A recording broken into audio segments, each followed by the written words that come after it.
You ready? 3, 2, 1.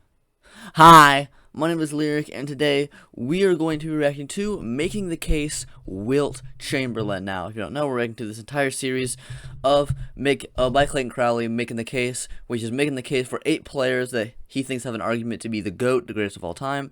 And we've already reacted to the ones on Tim Duncan, Larry Bird, and Magic Johnson.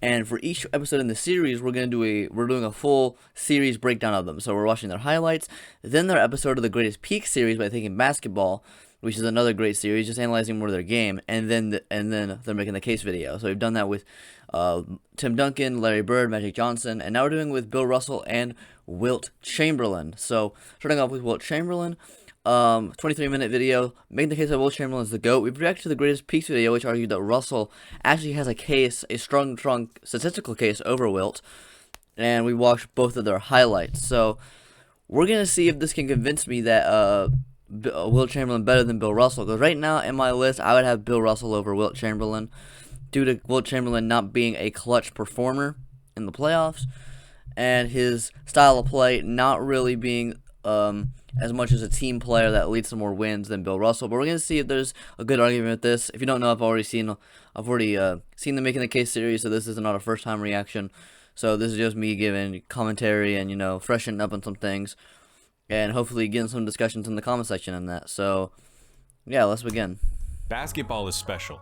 The size of the court and the lack of pads or helmets give fans the most intimate experience of a team sport that exists. And because of the different styles that basketball allows for, players develop their own distinct identities. Everything he explains here in the intro to the Making the Case series is why basketball is my favorite sport. And signature styles through their creativity. I like the way the ball dribbles off the court. Flair.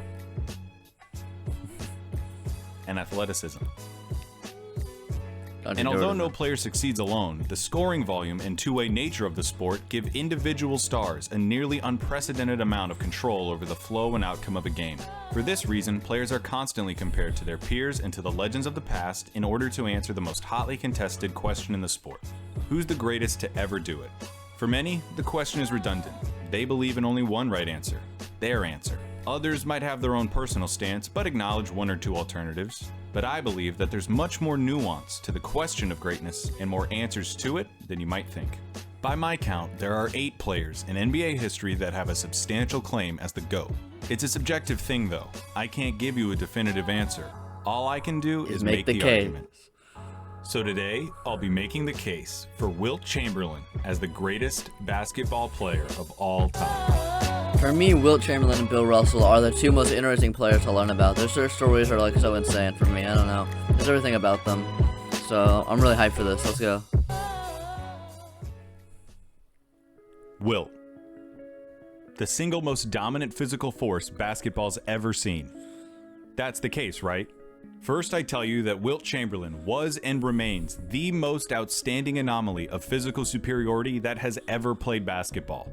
Then I tell you about how his era-specific advantages didn't exist, and that Bill Russell had better teammates, which is why he won so many more championships than Chamberlain. That's how the Wilt Chamberlain argument always goes. If I follow that script beat for beat, I'll be making a video that's already been made 100 times. So let's write a different script. We'll hit some of the same notes and see some of the same landmarks, but maybe we can end up somewhere we haven't been before when it comes to Wilton Norman Chamberlain. Where did Wilt come from? I don't mean where did he grow up. I'm not making a biography.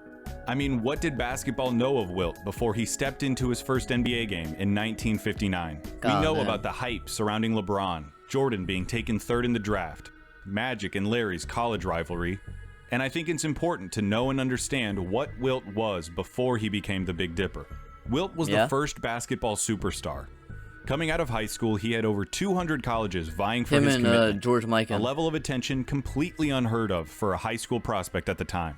He committed to the University of Kansas, largely because of head coach Phog Allen's deep ties with James Naismith, basketball's inventor. Of course, freshmen weren't normally allowed to play on varsity in those days, so during his JV season, the NCAA introduced sweeping changes to rules like offensive goaltending and inbounding violations to try to mitigate what they perceived as a threat to the competitive balance of the game. There's this video of Wilt Chamberlain arguing why he's better than Michael Jordan, and Oh, it was at the NBA 50 event in 1996. And he told Jordan, until what was it? It was okay until they change the rules to make it harder for you to dominate. Then you're not. Then you can't be on the same level as me. Basically, is what he said to me. Because they literally had to change the rules to try to mitigate this guy because he was so insane. They even introduced rules that would prevent Wilt from dunking the ball from the free throw line for his foul shots after they got wind that he was doing so in summer scrimmages. That's insane. And so began the influence of basketball's Goliath, a name fit for Chamberlain not just because of his size, but because of the danger that he seemed to pose to the game's very foundations. Despite the new regulations, in Chamberlain's first varsity game, he scored 52 points and grabbed 31 rebounds, single-game records for Kansas that still stand today. His first varsity season concluded in the NCAA championship against the undefeated University of North Carolina. The matchup was broadcast on an unprecedented number of radio and television stations, due in large part to Chamberlain's mythical status. The Jayhawks fell to the Tar Heels in triple Bro. This footage, like I've seen footage of Wilt, bro. Oh my god. This is archived footage. This is really interesting to see, even if it looks like it was even if it literally looks like I could have drawn something more in better quality than this. Overtime, despite Chamberlain's best efforts. It's still so interesting for to which see. He was named the tournament's most outstanding player. And so the seeds of Wilt Chamberlain's enduring basketball legacy were planted. An outstanding player who put forth Herculean efforts and gave us superlative performances that were nonetheless negated by losing. After one final year at Kansas, Chamberlain joined the Harlem Globetrotters in order to earn money for himself until he became eligible to enter the NBA. In 1959, Wilt joined the Philadelphia Warriors. By the time he retired in 1973 with the Los Angeles Lakers, Wilt had changed basketball more than any player before or since. Here are some of his records. Highest PER for his highest career PER. The NBA's all-time leader. We're gonna be here for an hour if he next all of them. Fifth overall in total defensive win shares, second all-time share, Too many. points in a game, most rebounds in a game, highest points He has the record book. highest rebounds per game average in a season, unofficial most blocks in a game, highest rebound per game average. He has more records than records he doesn't have. Wilt holds more records than anyone else in basketball. If someday in the future, every tape of basketball is destroyed, and all of the media and commentary about the game is lost, leaving us with only the record books, people will come to the conclusion that Wilt Chamberlain was far and away the greatest basketball player of all time. If you shop... You got an ad. On top of his records, Wilt won 4 MVPs, 3 of which came consecutively and 1 of which came in his rookie year. 2 championships, with 1 Finals MVP award. He would have won in 1967, but the award didn't exist yet. He was selected to 13 All-Star teams and 10 All-NBA teams. His resume would have been even more impressive. But things like Defensive Player of the Year and All-Defensive teams didn't exist back then. His career accolades are certainly impressive, and they place him deeply into the conversation as the GOAT.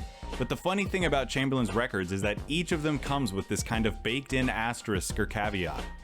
Okay, he averaged 50 points for a game for a whole season, but that was back when there were no other players of his size. Or sure, I hate that he argument. averaged that It's so many stupid. rebounds, but back then the pace was totally different, so they came more easily. I mean, that's true. We'll get into those caveats about Wilt's era in a second, but isn't it funny that Wilt is the only player whose stats get scrutinized so thoroughly? For real. We as basketball fans are so obsessed with stats and scoring, but when it comes to Wilt, we overlook so much of what he did. It's We true, love man. it when players score, more than anything. Oh, Michael dropped 55 on the Knicks after he came back from baseball. Kobe scored 81 in a single game. But when it comes to maybe the most talented and natural scorer the game's ever seen, we look for ways to discredit him. He dominates the tops of the records so often that I think we've developed a sort of mental filter where we ignore his name and look at everyone else's. For so many of the players that have a case as the GOAT, I find myself... That's true. Like, I feel like sometimes when I look at who has the record for something, I just kind of assume it's Wilt a lot of the time. Like, that's crazy that you can just assume it's someone, and that person is still not considered, like, people will be having Wilt outside like top 10s and shit. Like, it's insane. Having to justify the fact that they don't have the best stats of all time. But with Wilt, I find myself having to justify his stats because they're too good. To understand how he was able to achieve such eye-popping stats, let's talk about what a superhuman athlete he was. While he was at Kansas, Wilt was a superb track and field athlete. He excelled at a number of short-distance sprinting events, competed in the shot put and triple jump, and won the Big 8 conference in high jump every year he attended Kansas. Arnold Schwarzenegger once described working out with Wilt Chamberlain. I think Wilt Chamberlain's the greatest athlete I've ever heard of. I've never heard of an athlete that's more like versatile and so amazing in so many different things than Wilt Chamberlain. You trained with Wilt Chamberlain? Yeah. Wilt Chamberlain would be in the gym, but we eventually ended up doing a movie together. Yeah, Conan. Conan the Destroyer, exactly. Yeah. But yeah, I was a big fan of his because he came to the gym and he would do a tricep extension that, like, the big guys, the strongest guys, would do, let's say, 120 pounds, let's say, tricep extension, pulling down, right? He would come and he would do 150, 170 pounds, Wilt Chamberlain. That's how strong he was. They always said he was by far the strongest person who's ever played in the NBA. Absolutely. I mean, I remember that he lifted me up like with one arm like nothing. Along with Jim Thorpe, Wilt Chamberlain was the preeminent athletic talent of the 20th century at over 7 feet tall. Had Chamberlain lived in another time, they would have built statues and temples to him. And on top of all of it, he was a tremendous passer and led the league in assists in 1968. That season, he finished with 702 assists, just 2 fewer than Ricky Rubio's ever racked up in a single season. As far as his basketball Do you think is the greatest passing big man of all time? Or you give that to Jokic? Skill set, Wilt's biggest flaw was his infamous free throw shooting. Yeah. Definitely a deficiency, but not one that I think mars his overall prowess. Some of his success and records surely came from the era that he played in. Basketball was dramatically different in the 60s and early 70s when Wilt was playing. Back then, there were more field goal attempts, which resulted in more points and available rebounds. That is true. And back then, the average player wasn't nearly as athletic as the average player today. True, but vastly over-exaggerated. Sure, there were other big centers like Walt Bellamy and some others, but Wilt was decades ahead athletically and had an advantage in nearly every game because of that. Why is it his fault that he's fucking the most athletic guy in the league? Of course he's decades ahead athletically. That's why he was the best. I think so that's it, right? That's a stupid argument. Wilt was ahead of his time athletically, competed against scrawny white guys Not all in a times faster era athletically. that made stat inflation easier. If you were to take a 27-year-old Wilt Chamberlain and put him in the league today, he'd be just another good player who kills it on the glass, like Andre Drummond. Hello. No. For one, the advantages of Wilt's era help make sense of how he was able to set such unbreakable records, but it doesn't detract or excuse the fact that he was actually able to accomplish them. For real. Second, yeah, a 27-year-old Wilt Chamberlain straight from 1964, if you plucked him up and put him into the league today, would have been a great player. Would he be an all-time great? Maybe, maybe not. But you're giving him more credit than you think you are when you say that. Imagine you instead took a 13-year-old Wilt Chamberlain and brought him up as a player like every other great prospect. Now he gets to take advantage of 60 years worth of advancement in nutrition, exercise Scales up. regimentation, recovery science, transportation, and equipment technology, especially the advancement in shoes. You know that they used to play basketball in Chuck Taylors, right? You'd be giving Wilt Chamberlain the opportunity to capitalize on his most valuable attributes. That Wilt Chamberlain would be an all-time great any way you want to look at it. It's true, man. And finally, yes, Wilt took advantage of the inefficiencies of his era. But isn't that what everyone does? Every player has era-specific advantages that they use for their benefit. What's Steph Curry supposed to say? You know what, guys? I know that the game today revolves around three-point shooting, and I'm really good at three-point shooting, but it just gives me too much of an advantage, so I just won't take as many. Of course not. Take advantage of your advantages. Yeah. It's what great players do. All of this stuff It's I'm true. saying might not It's even true. matter to you. You might be sitting there with your arms crossed saying, nope, Wilt Chamberlain can't be the best because he played in the past. And I didn't see him, so he can't be the best. And honestly, I get that. As sports fans, we want to see the best. It's why we watch. What fun is it to admit that the best player your sport's ever seen started his career the same year Alaska was admitted into the Union? It happens in everything: music, film, sports. It's the struggle between nostalgia and recency bias. But just because it might be a bummer to admit that you didn't see And eventually, if you, like Wilt Chamberlain, with him being so long ago, he's eventually just getting to the point where most people don't even have nostalgia because most people that are watching basketball weren't alive to see Wilt Chamberlain. So now he doesn't have either nostalgia or recency bias on his side, so he's just getting boned. See the best doesn't mean it can't be true. So why can't a player from the past be the best? I'm sure a lot of you, though, might be willing to concede that a player from that era could be the best, but you wouldn't say it was Chamberlain. I'm sure some of you are saying it's his rival, Bill Russell. Russell won 11 championships in 13 years compared to Wilt's 2. Russell was described as the ultimate competitor and as a leader who time and time again inspired and enabled his teams to succeed. And that brings us to the crux of Wilt Chamberlain's case. Here we go. So now we're going to get into the Wilt Chamberlain versus Bill Russell debate.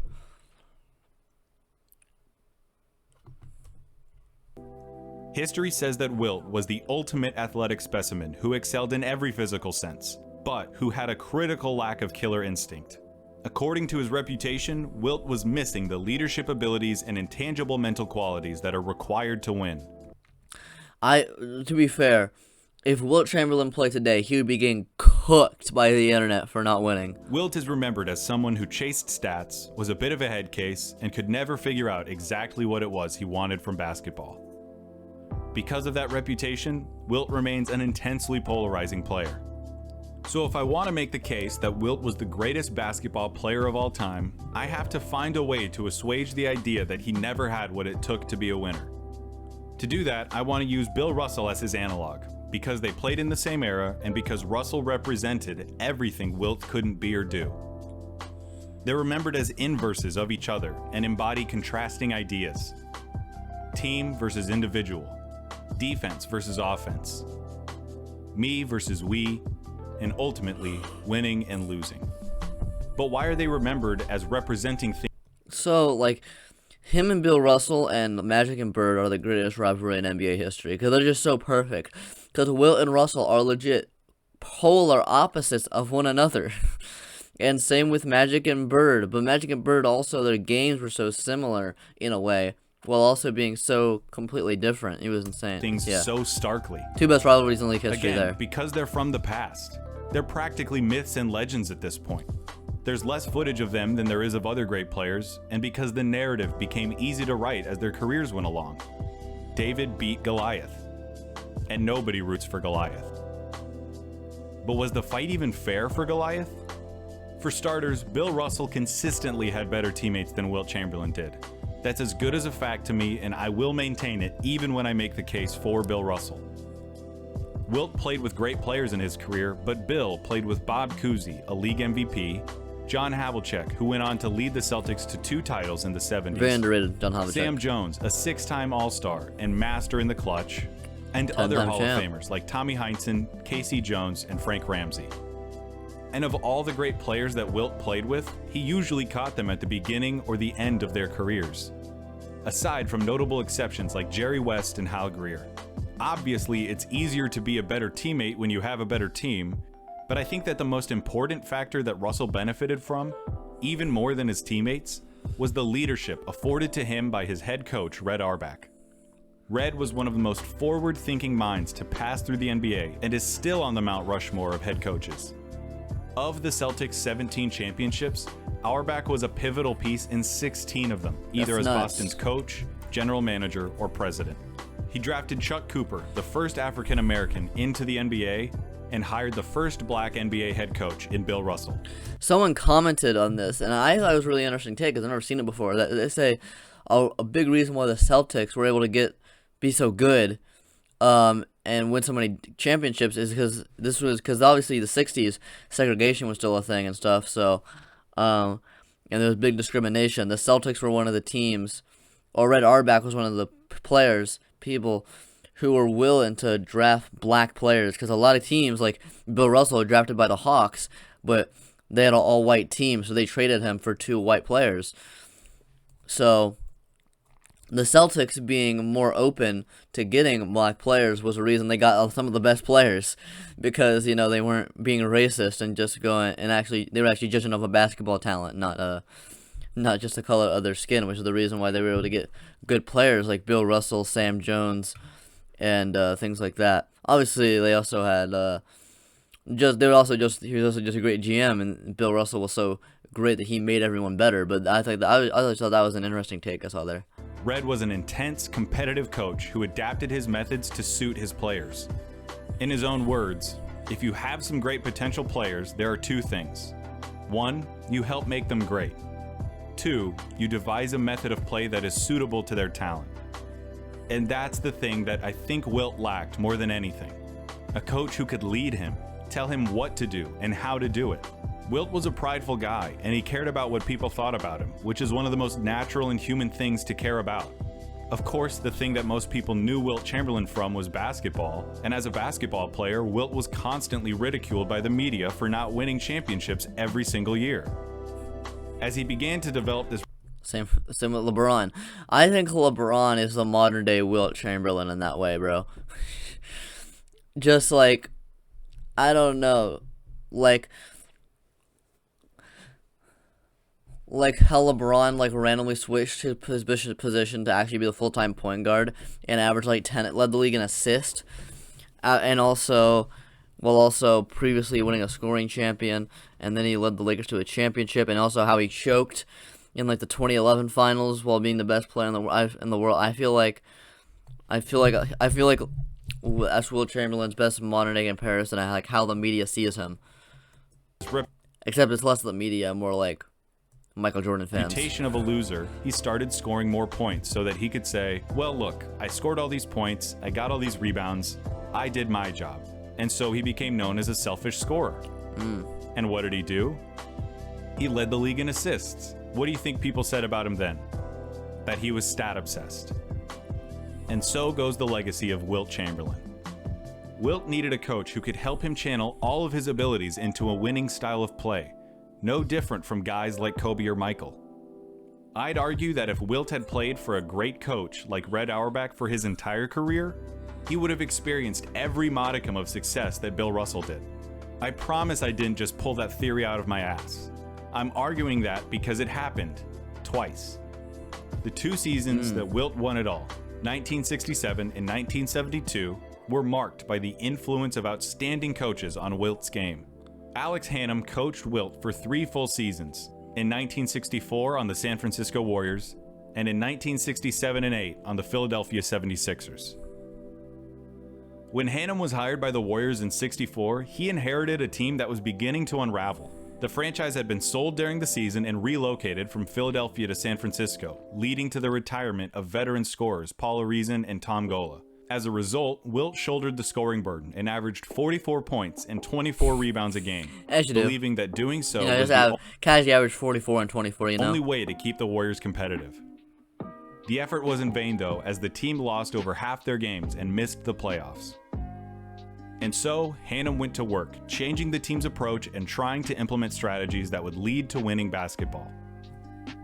By May of that season, this was the headline in Sports Illustrated. New Wilt Chamberlain, meet the new Wilt Chamberlain. Pro basketball's greatest scorer, changed his styles and became a complete player this season. The result is his team winning in the West. The article describes Chamberlain as exactly the kind of player you would hope he could be.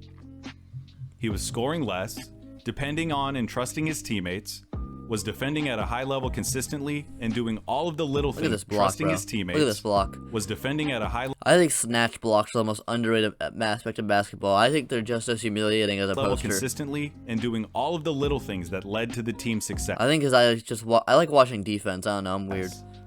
That's like, a lot of people don't like, I don't think that's a weird thing. Not many people like watching defense. All accounts, it's weird. That change was due in no small part to Hannum's influence. Unlike every coach before him, Hannum had stood up to Chamberlain, and in doing so had earned the superstar's respect. When Hannum stressed the importance of team play and defensive intensity, Wilt listened. The result was a 17-game improvement from the year prior and a trip to the... I think the best argument for Wilt Chamberlain is saying that Wilt Chamberlain had the best basketball talent of all time. He just wasn't used correctly for a lot of his career, which is what he's arguing right now. And the time it was used right, he led the league in assists and, led the Sixers to the championship, and then the Lakers NBA Finals, 72. All with a team that had barely changed in personnel.